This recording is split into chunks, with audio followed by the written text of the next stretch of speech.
It has been 1 year since the launch of the National Plan of Action for the Integrated Response to Children and Violence, signaling the operationalizing of the Plan of Action in Jamaica.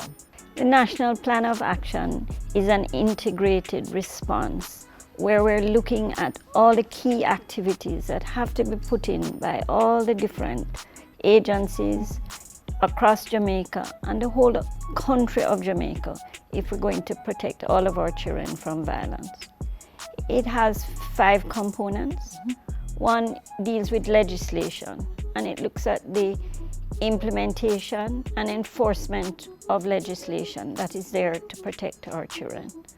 The second issue really is that we are providing the services and making sure that the services reach all our children who need them, the right services, realizing that one size does not fit all, and that we are getting them to the children in the most appropriate way.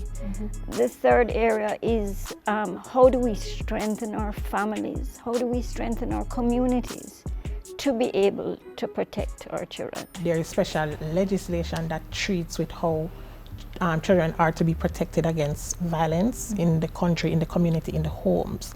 And we are primary enforcers of the law. We are the Center for Investigations of Sexual Offenses and Child Abuse. So more than likely, once a child is affected by any form of violence, the police will get involved.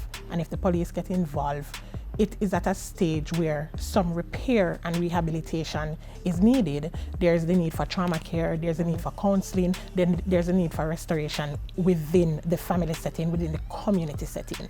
What we're seeing is children exposed to violence, children who have repeated exposure to violence, landed up with a lot of trauma or even what we call post-traumatic stress disorder. So one of our major strategies for coping with children who have been affected by violence, or families, parents who are under siege, is to first be able to identify a child who's been affected. So what we've been doing is identifying children at grade 5 who may be at risk, whether demonstrated by not reading up to grade level, they might be fighting in the classroom, any sort of behavioral challenge.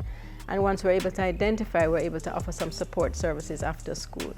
There are long-lasting cognitive behavioral changes. The brain actually goes through changes in brain chemistry that can traverse way into the elderly. So it's a matter of being able to recognize the far-reaching and devastating effects that violence has, both witnessing as well as being actually impacted by violence. There are some key result areas, though, Emily, that when we look at this big budget ticket item, when you break it down, it works out that we need 6,000 Jamaican dollars per child per year available to implement the national plan.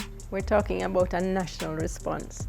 It's about reaching to a place when each of us individually are taking responsibility for the fact that children can heal and parents can make a difference. And once we start taking a paradigm shift into looking at what are those things that work, we need to see caring relationships in our families, having high expectations of a child and saying, yes, you can succeed. Getting them involved in meaningful activities, things like drumming and swimming, football, getting children interested in a love for learning. Those are things that have been demonstrated with many, many years of decades of resilient research. We are faced with the issue of making sure that at a national level that safe spaces are available for our children in our families, in our communities, where we need structured, supervised after-school activities. Even now, we need to ensure that our children have the resources that they need to grow. This plan cannot fully be conceptualized and operationalized unless we have all hands on deck as we work together to keep our children safe from harm, and where they're hurting, we help them to heal.